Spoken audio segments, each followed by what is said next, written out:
Happy Wednesday, everybody. Hello. We are doing Housing 101 tonight. This is our quarterly webinar that we do. It is really meant as a sort of like intro-ish to housing advocacy, but also can serve as a great refresher, especially because I do make a point of trying to update it every time, right? As things happen, want to make sure that we are continuing to give the most recent information, most accurate information that we can. So, our next Housing 101, for example, will be in October. And so, there is value in attending more than one. I just want to point that out. So you'll definitely get the hang of like some of the basics and the foundations, all that stuff if you are new to housing advocacy. But if you attend multiple, you'll get sort of like little updates about things that have been happening around policy and housing and all that. So, yes, and I also tend to change the little subtitle every time.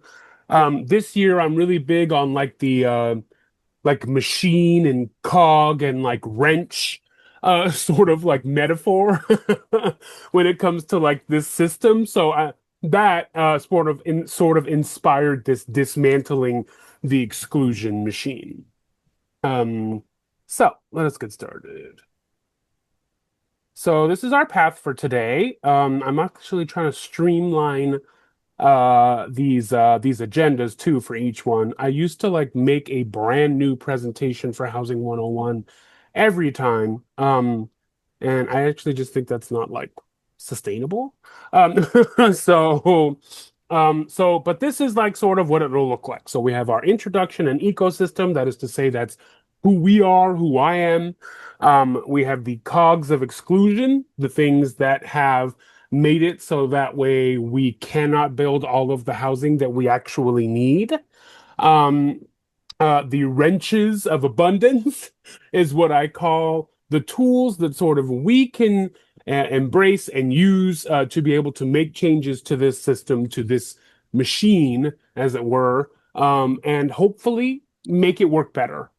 And then we have action and neighborhood power. If you don't know, which you will soon, Abundant Housing LA is a nonprofit policy reform organization, and we focus on grassroots organizing. So, neighborhood power is especially useful, especially powerful, and wanted.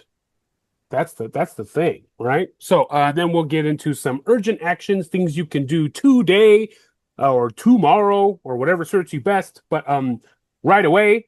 And if there's any Q&A, that's when we'll have time for that.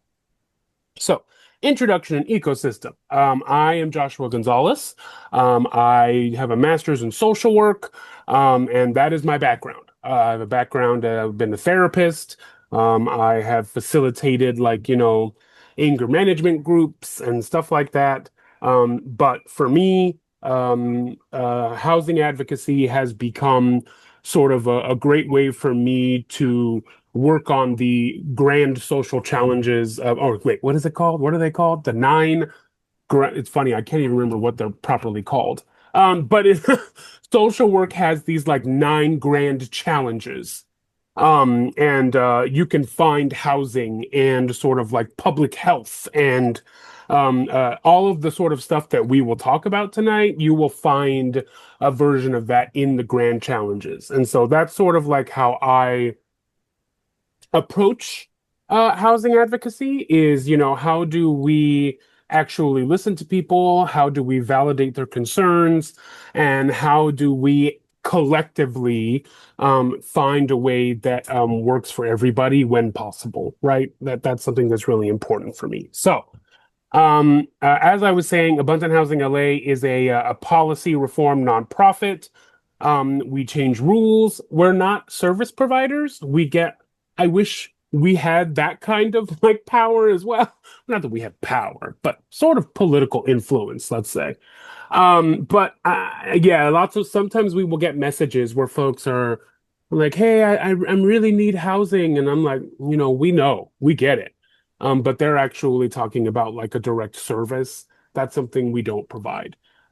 We can refer, like we can, hey, contact this place, contact that place, that sort of thing. But we are not a direct provider in that way. We are a policy reform nonprofit. So we begin by making a land acknowledgement. As we're talking about housing, we are on unceded territory. And so it's the home, LA, Los Angeles, the whole basin is the home of the Gabrielino and Tongva people. Displacement is an old tool used to control who belongs. And reclaiming our city starts with remembering who was here first. And understanding, I think, and finding that sort of feeling of like, well, everyone has a place here, right?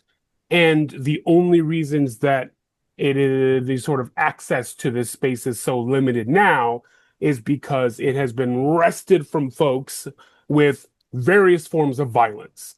I would argue that housing policy is violent sometimes because it causes things like displacement, which really, really, really affects people. So this is something to sort of like think about as we think about how we are, not just tonight, of course tonight, but in general, for us to think about like sort of who are we honoring, what are we working for, what are we advocating for, as a society, as a population, as housing advocates, sort of to embrace that energy of like, well, it's for us to sort of reclaim the power that we should have as residents of Los Angeles or anywhere, right? You may or may not be from Los Angeles because this is available to anybody. But still, right? And the idea is to reclaim some of that power, and there are avenues for us to do that. And the system makes them inaccessible. And so we want to fix that. So, Abundant Housing LA works to solve Los Angeles's housing crisis, advocating for more homes at all levels of affordability. And we are a community of 20 chapters, although I think technically we're like 17 because I think a couple like combined at this point. I actually think Courtney Miles, one of our field organizers, might be here. I think I saw her in the chat. She could probably verify how many chapters we have right now. But the point is that we are made up of the community members, right?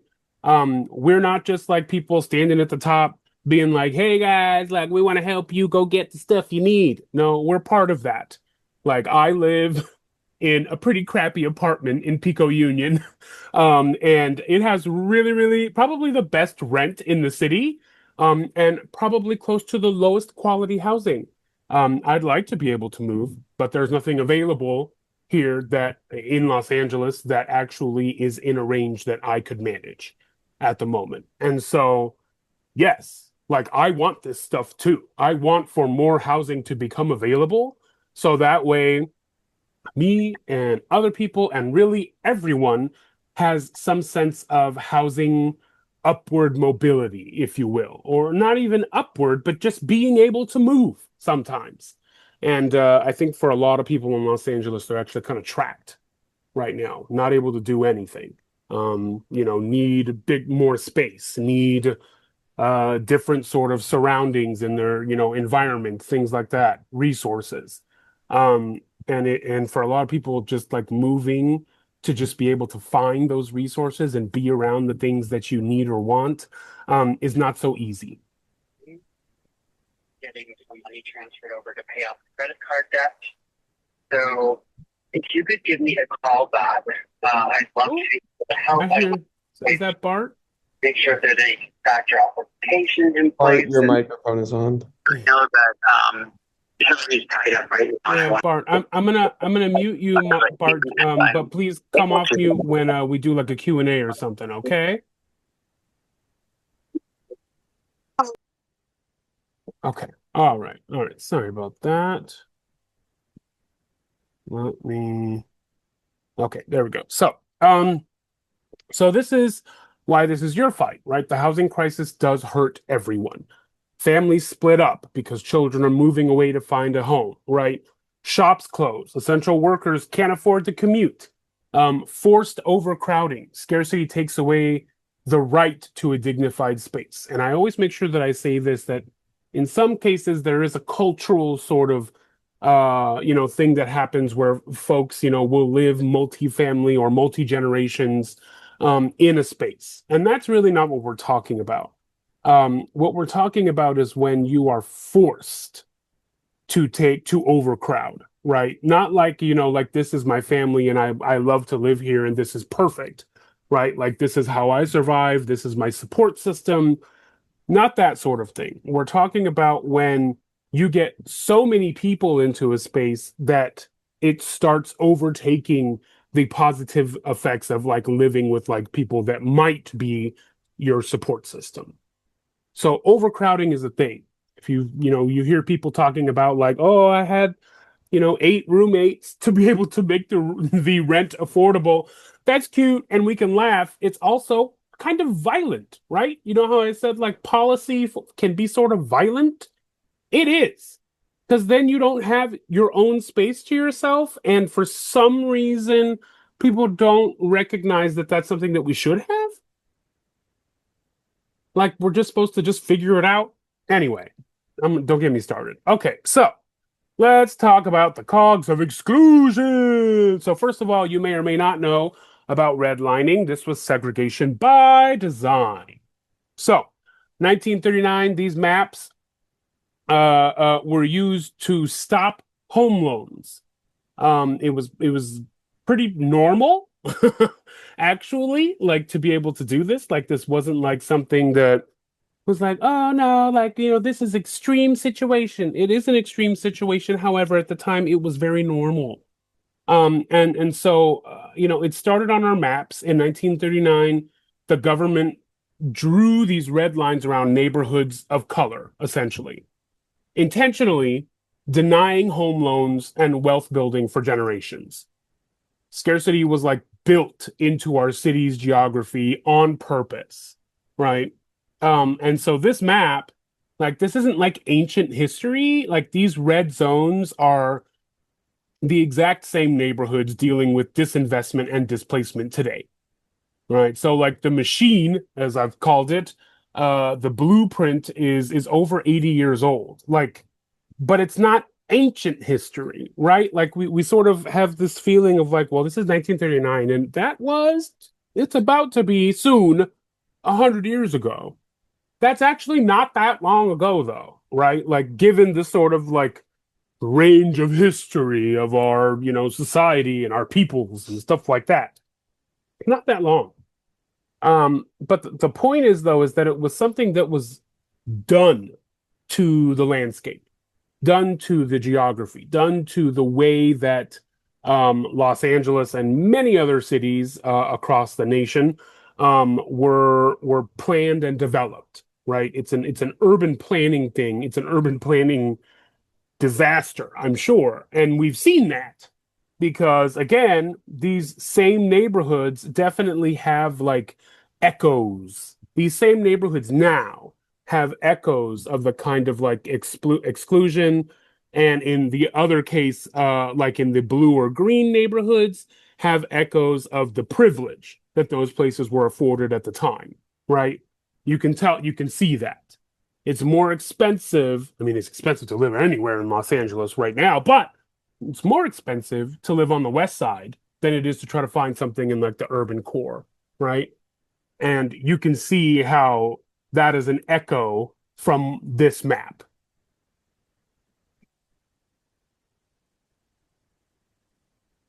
One of the other cogs of exclusion, racial covenants. This is a fun one. So, where the government maps left off, private contracts stepped in. Racial covenants were legal text embedded directly into housing deeds, making it completely illegal for people of color to buy or even occupy specific homes. These rules locked our neighborhoods in place for decades. And I think that what's really crappy about it is that in some cases you'll find these that say like, no, shall never be lived upon or occupied. And it actually says it here in this like second paragraph in the image. Um, Basically, if you were not Caucasian, the only way you could live in that place was if you were a servant or an employee of some kind. That's the only way. And even then, there's actually discourse. Even still, there was probably like a servant's entrance, probably, right? So it's not like you were just like family and you could just like, go waltz in with the rest of the family. Like you probably had like a back or like side door, like kind of shameful, honestly, like that where you would enter. And so that's deep. That's some messed up stuff. Just it just is. Um yeah. So, and I just want to also let me go back. Oh no, I can never go back properly. There we go. Okay, there we go. And I just want to say, I think down at the bottom, and I'm sorry, I'll have to like work on making that bigger. It says that there was a home built in 1950. So in the previous slide about redlining, where I was like, 100 years, almost 100 years, isn't that long. Well, racial covenants, there are places that have those on their deeds unless people have gone to the like trouble to actually have them stricken from the deed. There are still homes around us that have this sort of thing in the deed. It's not anything that can be acted on, right? It's not legal anymore, so it's sort of just like a stupid holdover of stuff. But I mean, you can see that even in 1950 this was the thing. So if you're thinking like, yeah, almost 100 years, that sounds like a lot. Okay, well, it carried even further than that, right? Like versions of redlining, versions of exclusion. This is sort of a document that proves as such, right? That it continues, it goes. And when it can't be done in a certain way, it sort of shifts to a different kind of thing to have the same effect. And we'll see that here. Haha. So, when explicit racial covenants were finally banned, the exclusion machine simply upgraded its vocabulary. Racist language was replaced with single family or R1 zoning by making apartments completely illegal on most of our land. Cities kept lower income people out of high opportunity areas without ever having to mention race on paper. And when we talk about opportunity, high opportunity areas, we're talking about resources that you need, access to things like healthcare, like education, like grocery stores, parks and green space, and I don't know, even transit, things like that. These are all resources that were mm, in few number, right? In certain places that were not places that are zoned for single family, right? Which again is an echo from the redlining, right? It's a way that they change that vocabulary, as I said before. And so that's another issue is that we have to look at even when we are still making decisions and sort of examining and reviewing and policies and things like that is we kind of have to look a little bit deeper and see what that already has been done or currently exists is this potentially upholding, because this kind of zoning thing, and like as it being an echo from racial covenants and from redlining, like we don't want to do things that are going to continue to create these very exclusive geographies of Los Angeles or anywhere where other people just simply aren't welcome for financial reasons, for other reasons like race or culture, so on and so forth.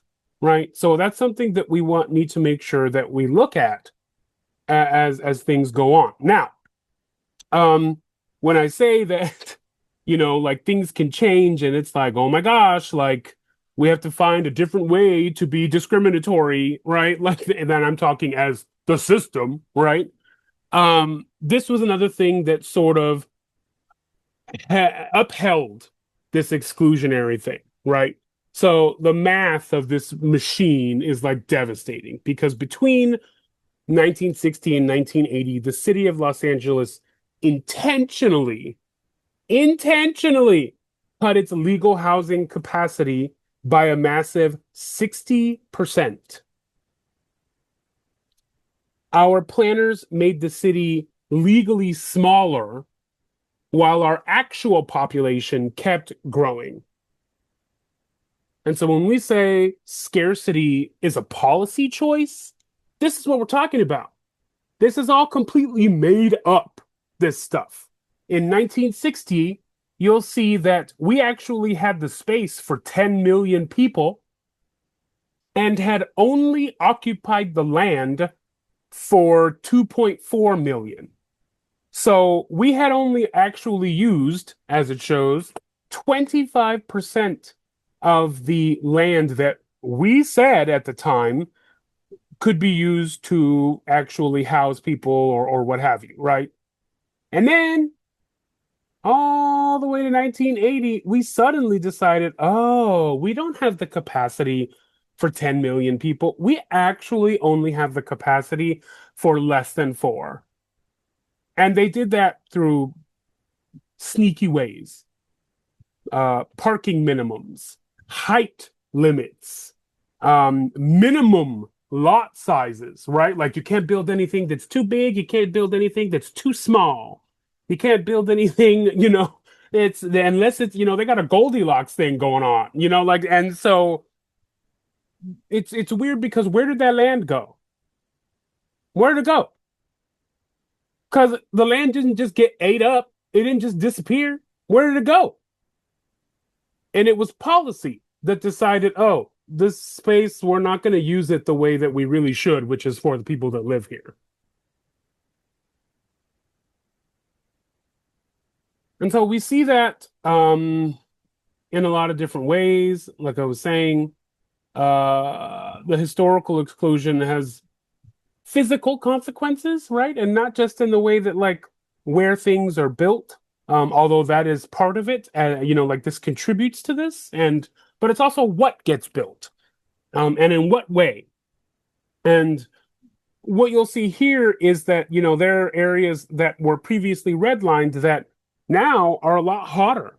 You can't tell me that on a hot day you wouldn't rather be somewhere closer. You don't have to be at the beach, but closer to the beach, right? It's cooler over there, and that just like makes sense, right? Because it's by the water. You're like, well, duh, of course it is. Except that, like, nearly 100 years ago, it was like, oh, but only certain people can live here. Only certain people can enjoy the comforts of the beach and the weather that the beach offers. Only some people. Only people with enough money. Only people with a fair skin tone, right?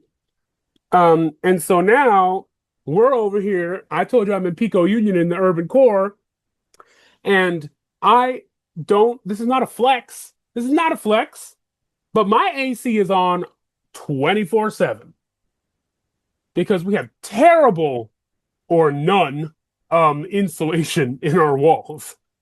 And it likes to just, so the outside of the building just likes to sit in the sun because we ain't got trees covering us or nothing like that. So it just sits in the sun and just soaks it all up, soaks it all up. And then about 5 p.m., it says, oh, I don't want to hold this. This is the building speaking. I don't want to hold this anymore. So I'm just going to release it inside. And it becomes a freaking oven in here. So the damn AC is on 24/7. Not a flex because my power bill is way too high. And that, in a sort of indirect way, except not, has to do with the fact that like this is where I can afford to live right now, and I actually have to pay more anyway because I have to keep the AC running. And we don't have cool like airflow like architecture or any of that stuff, like in our zero insulation apartment. So, this is something that we are all probably experiencing to some extent. Go. Okay, here we go.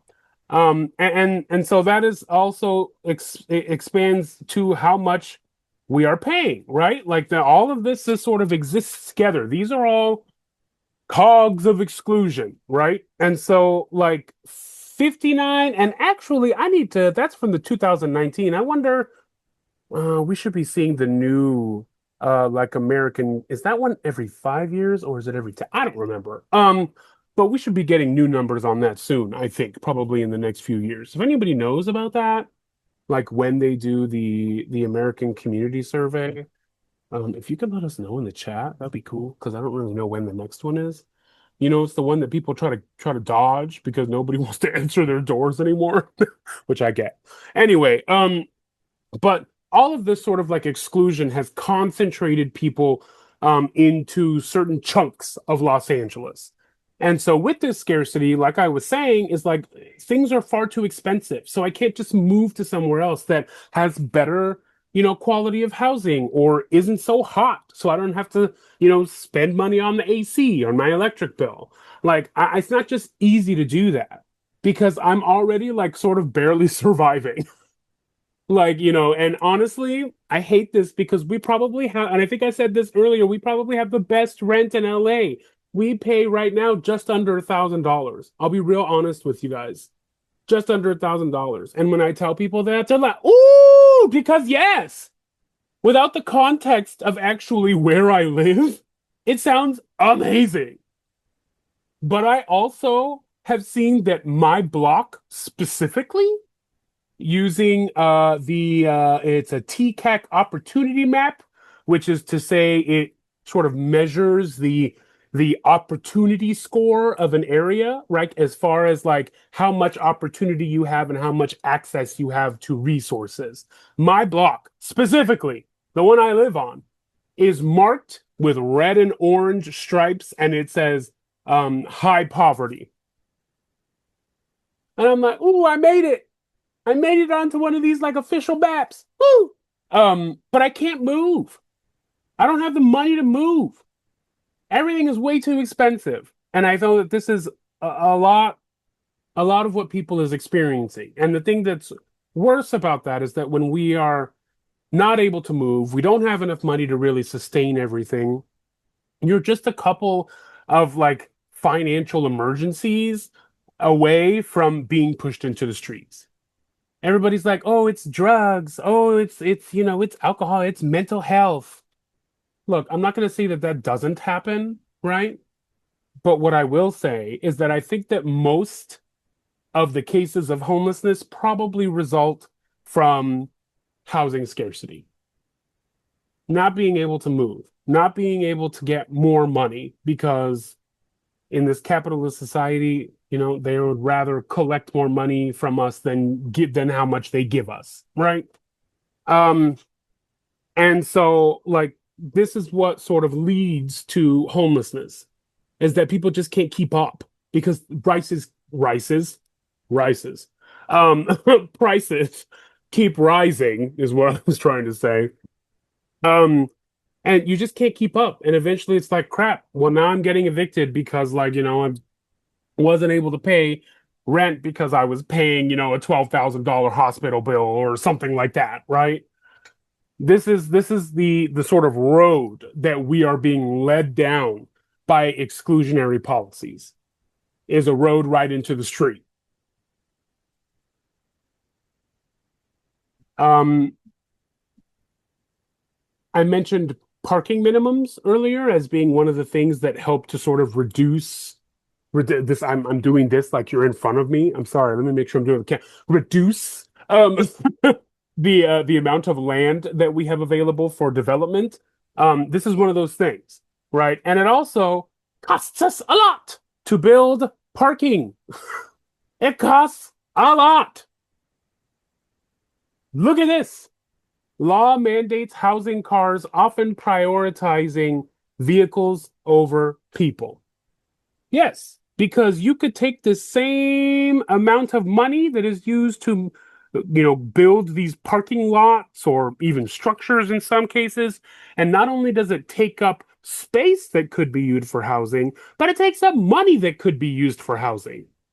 Now, look, in LA, I know what you're probably going to say. If you yourself are a driver, oh, how am I going to get around? Look, I validate that because this entire city was built.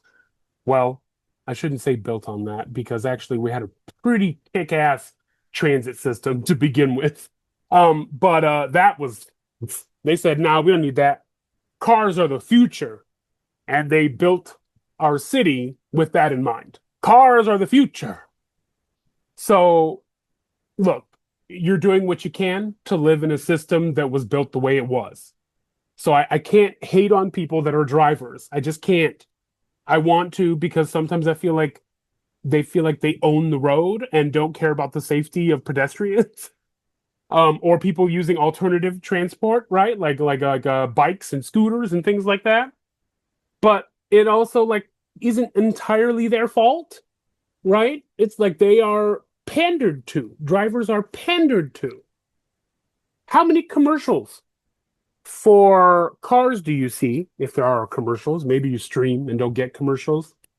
Get it. I like that. But how many commercials for cars do you see versus like public transit? Maybe that's a stupid question, right? But it's rhetorical, as you know, to get you thinking about that. What is marketed to us as important for our lives? Getting a car and driving. When you're 16, get your license. You get a car, maybe if your family can afford that, as like a graduation present.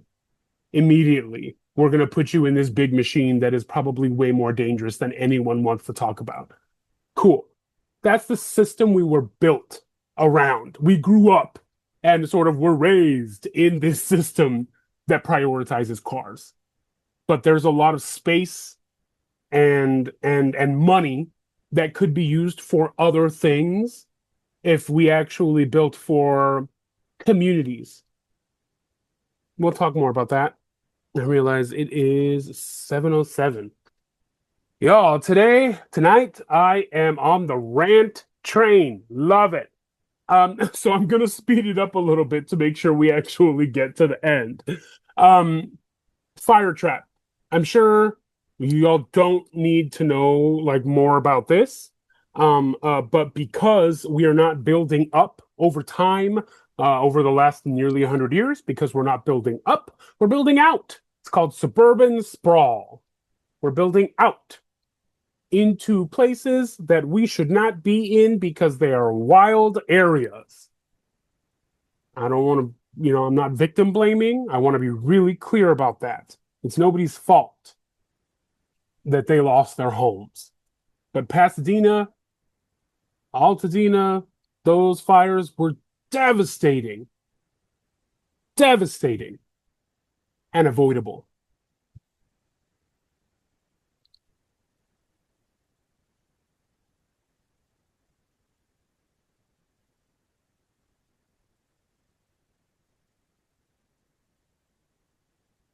So, how do we fix this? Well, for one, we got to choose more choice. You know how I said that, like, oh, I didn't mean to do that. Okay, there we go. You know how I said that there's sort of like a Goldilocks thing going on where it's like, well, we can't have anything too big and we can't have anything too small. And actually now we have an issue where like all we have is sort of too small and too big. Right? Like we have like, one and maybe two bedroom apartments, and then we have mid-rise things, right? Or large homes. There's not duplexes. There's not enough courtyard building. I will say that as much crap as I talk about where I live right now, it is a courtyard thing. And that's kind of gorgeous. Okay. You go, apartment. I give you that. Um, if we decorated it and made it pretty, it would be even better. But still.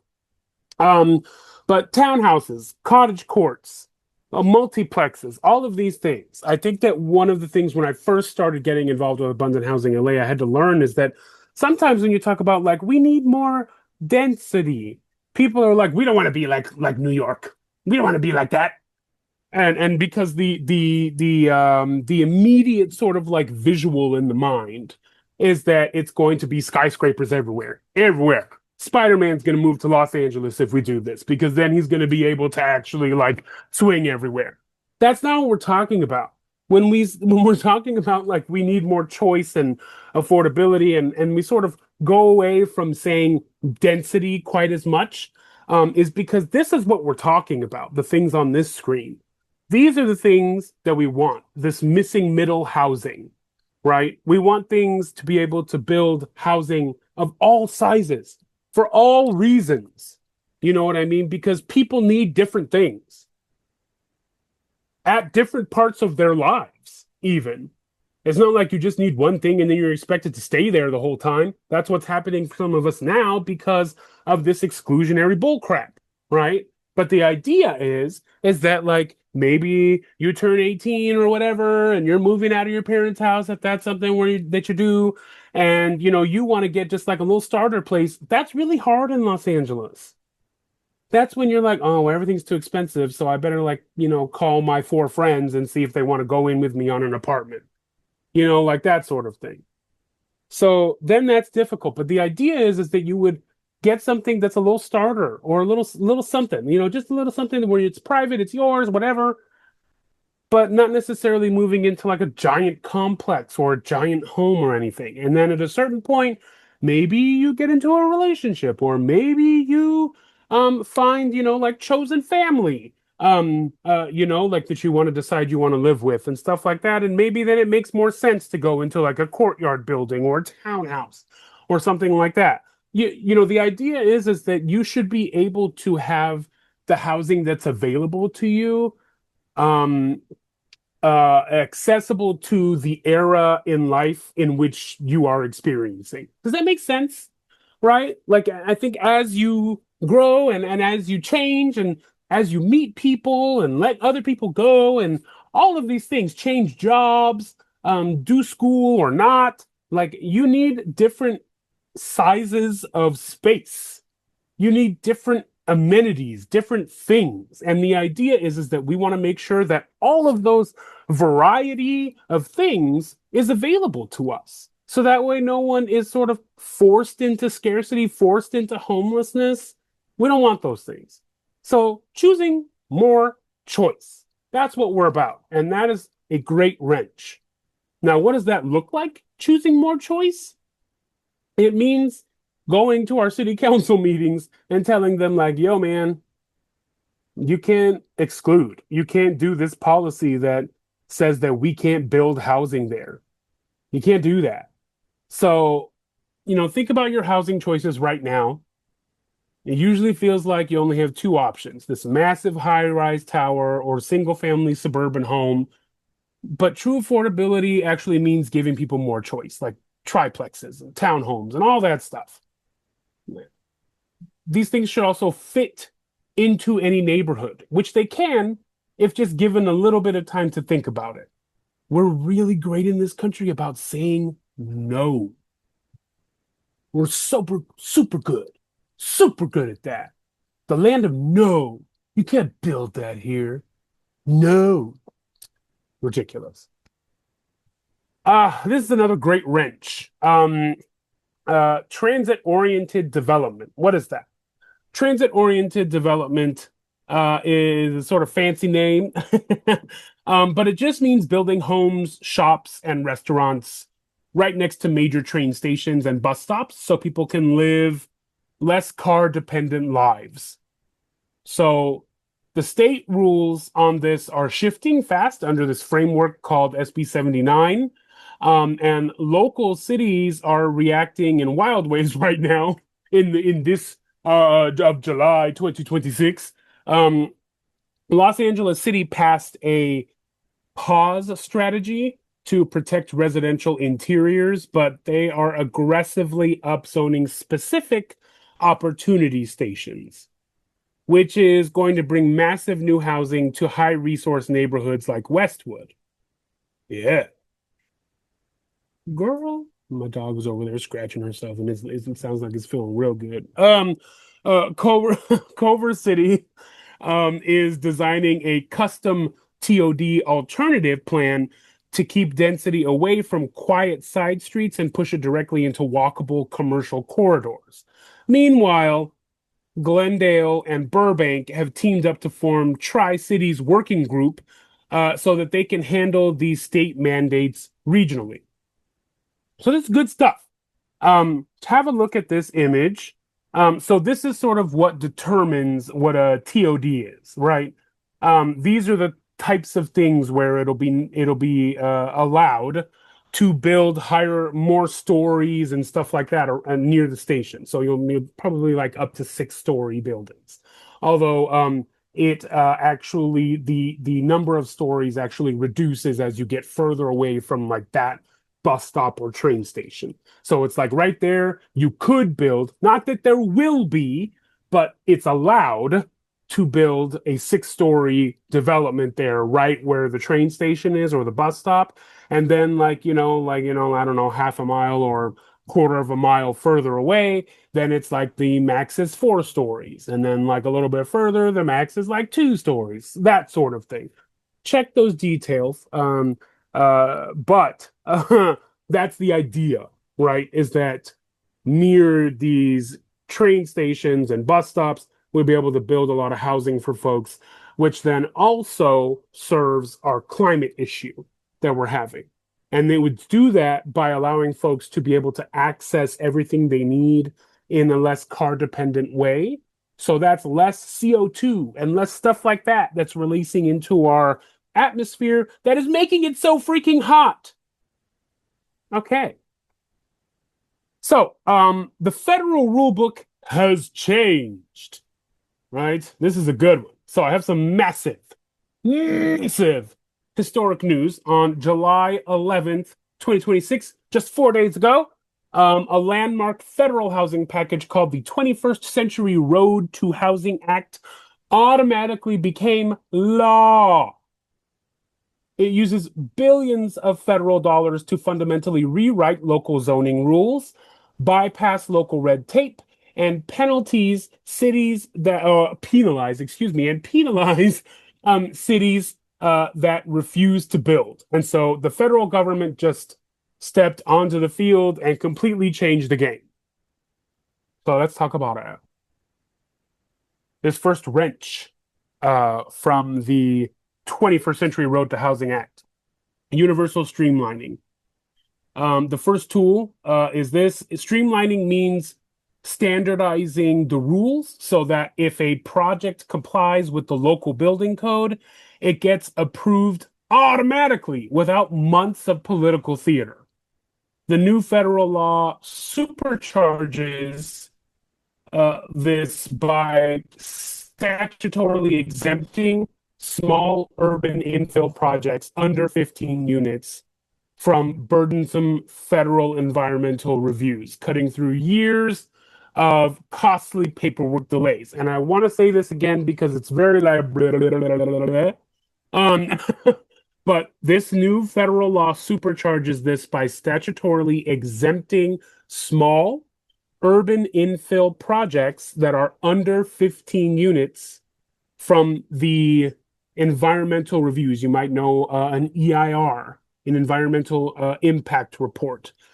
These sort of things were often used to create delay in housing permitting, right? And so this is going to allow us to get past that crap. We don't need it, right? And so with this, the streamlining section, what is it? 209, is that what I wrote somewhere? Section 209 of this new federal law funds pattern books. Think of a pattern book like a catalog of ready-to-use, pre-approved structural blueprints for duplexes and townhomes. If a local resident or small builder chooses a design from the city's book, the permit is issued almost instantly. No expensive architects and 0 discretionary delays. I like that. That's beautiful. I like it. So we like pattern books because it's easier and then you don't have to go through a bunch of other extra crap that takes forever and costs you a bunch of money. I already talked about this. This was section 209. I thought I put that somewhere. So yeah, local cities to create reviewed structural designs. And if a local resident or smaller builder chooses approved design, then they can just do it, no discretionary delay, all that good stuff that I just said. Infill, streamlining, and public space. So when we cut tape on small urban infill sizes, which just means building on empty, underutilized lots inside existing city limits, we unlock the freedom to reclaim our streets from cars.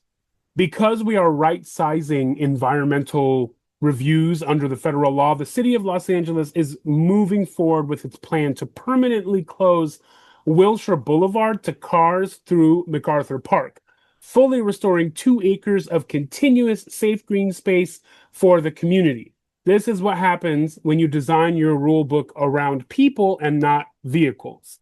Whether or not that is still going to happen, I don't know, but it would be nice. It would be nice. We'll see. Um, but yes, this helps us to actually sort of like recapture this feeling of like community, of being, not just like a person in an individual unit, but part of like an actual ecosystem of like the neighborhood, if you will. Single stair infill. This is another one. More infill, right? So our next wrench fixes an architectural glitch. Traditional building codes mandate that almost every apartment building must have a long corridor with 2 exit staircases, which physically does not fit on small urban lots. Single stair layouts unlock point access blocks up to 6 stories. This allows for family-sized, multi-bedroom apartments with cross ventilation and natural light on both sides. And so this new Road Act explicitly directs the HUD housing of or what is it? The housing? Oh crap! What is HUD?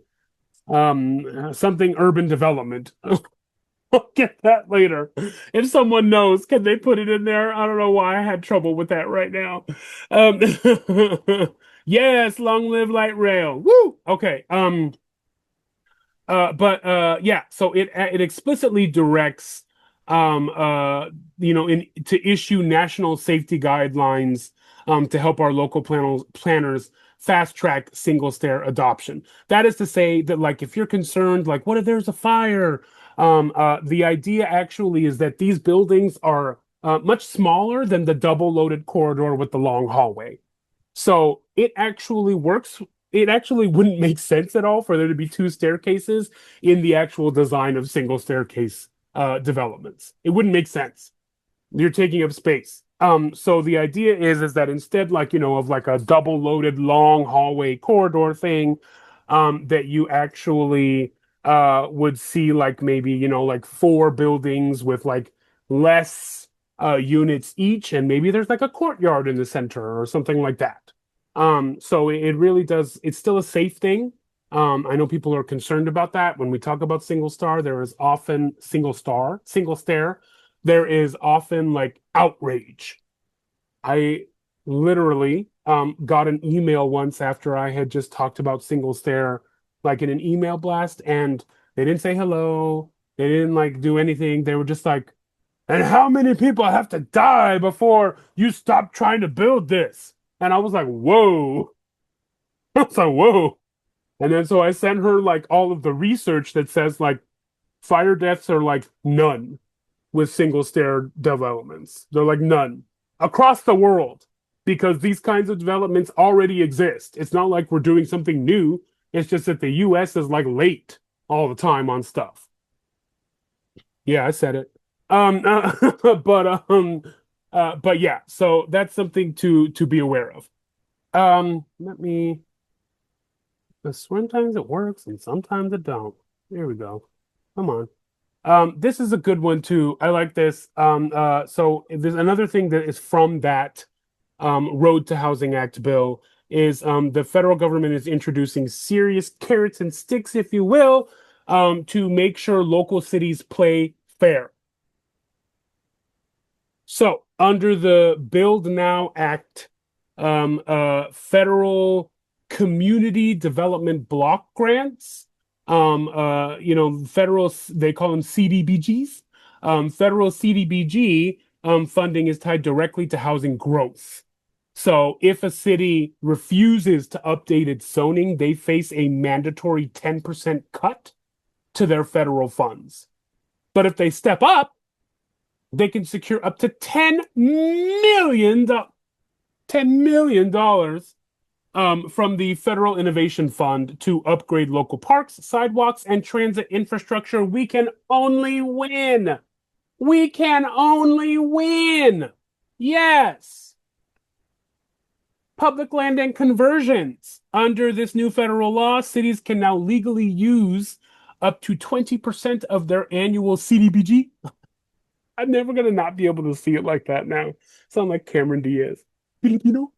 Sorry. Okay, so up to 20% of their annual CDBG funding directly from the new construction of affordable housing. It also mandates that cities maintain a public searchable online map of all undeveloped public land so advocates can identify exactly where affordable housing belongs. Finally, the Reside Act it sets up a federal fund to help cities buy up and convert empty commercial spaces, dead strip malls, and vacant structures into attainable housing. Again, we can only win. We are winning. I forgot I added Elmo on there. Our last major federal wrench tackles corporate speculation. And that is to say, Section 1001 of the Road to Housing Act explicitly places a federal ban on large institutional investors. Corporate funds controlling like 350 or more properties. That's what they're referring to. It bans them from purchasing single-family starter homes. This levels the playing field some and ensures starter homes are preserved for real families trying to build generational wealth, not hedge funds trying to squeeze out a profit. Also, gotta love the Elmo band thing. I hope everybody else likes that. That was fun for me. Last section. I think close to the last section. Oh my gosh, I'm so sorry. I'm gonna go over time tonight, aren't I? Okay, in 2022, actually, you know what? Well, yes, let's do this. In 2022, 57% of Angelenos approved Measure ULA, the mansion tax, to create a permanent local stream of nearly $923 million every year for affordable housing construction and tenant eviction prevention. So, to protect everyday homeowners, the tax was highly targeted. It only triggers on the transfer of properties worth $5 million or more, which represents less than 3% of all single-family homes and condos sold citywide. So it doesn't sound too bad, right? Doesn't sound too bad. It's like, okay, cool. But, however, even the best intentions can have a hidden bug in the code because Measure ULA was written as a broad transfer tax of the total value of a property. It didn't differentiate between a single-family luxury mansion and a parcel of land bought to build an apartment building. Because urban land is incredibly expensive, apartment lots are being taxed exactly like mansions, triggering an 18% decline in multifamily housing production compared to neighboring areas. So the sort of current reality, our approach wasn't, though, things are changing every day, and this may even be a little bit outdated at this point. But our approach wasn't to kill the tax.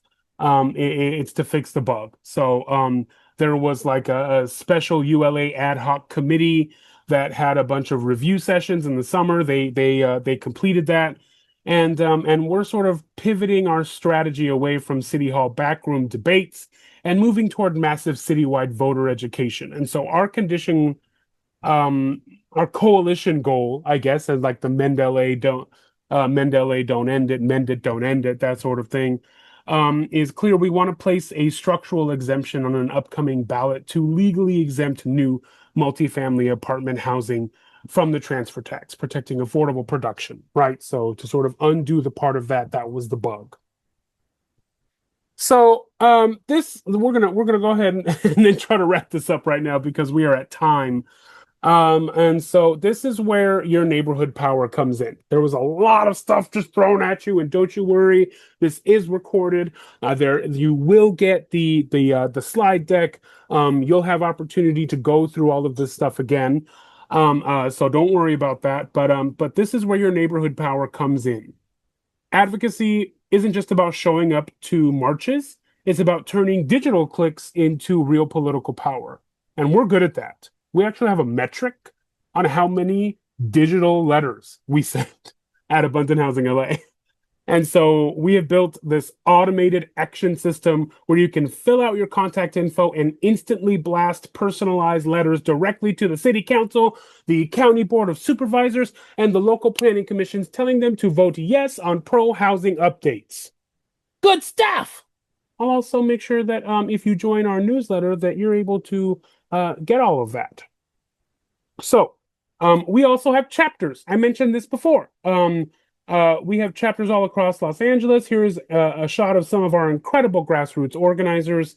They're everyday residents, like I said. They're renters, students, workers. We meet up, usually monthly in different parts of LA, just to like hang out, but also just to talk about housing, talk about how things are going. And so what you're seeing actually is a list of our chapters. And again, this may need to be updated, but we have like something like 17 or 18 chapters across Los Angeles. And if you're not in a chapter, you let us know and we'll find one for you. So, the last things. Here's what you can do. Did you like that? That was good. I like that. Here's your menu. First, audit your local rulebook. Contact your specific city council members and planning directors this week. Demand they proactively implement the new federal pattern books and single stair guidelines from the Road to Housing Act. So our cities can secure millions in federal infrastructure grants and avoid financial CDBG penalties. Second, help us build the neighborhood power.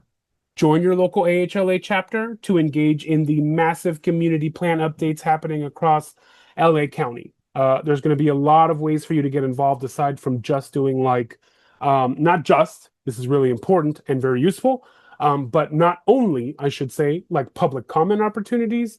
There are also lots of other like community opportunities when there are large housing things happening. And I can maybe do like a little extra webinar about some of that stuff if people are interested. And finally, amplify your advocacy. Sign up for other events that we have, which hopefully you should have an email that actually talks about all of our upcoming events. But also you can follow Abundant Housing LA on Instagram, and we always put all our events and updates for what we're doing and stuff like that on there. Really great way for us to stay in touch with you. And also, I think that I put there that the 6-week pro housing certification course, this does have to be updated. I'm human, guys. Actually, that pro housing leadership certification course is still available, and you can enroll now. And if you're interested in that or learning more, you can reach out to me. It's just that you would be missing the live sessions at this point. I recorded all of them as I am doing with this Housing 101 and then uploaded them to Teachable. So if you are interested in getting a certificate from Abundant Housing LA that says you are a housing leader, it doesn't exactly say that, but that's the sentiment. Then please reach out to me because you can still sort of like engage with that content, on your own time. So it's available. Reach out. So yeah, reclaim your right to stay, y'all. Like LA was designed to be exclusive. It can be redesigned to be inclusive. So yes. Okay, thank you so much for your time tonight. I'm gonna check the chat here And also, if anyone has comments, questions, anything, now's the time. Feel free to come off mute, or you can put it in the chat. Just let me know. But thank you so much for being here tonight. I again always send like follow-up emails within like a couple of days of these events. So in the follow-up email, you'll get the slide deck, and you will get a link to the YouTube video that has this recording. That is this recording, I should say. Anyway, it's hot. I'm tired. My brain hurts. Does anyone have questions?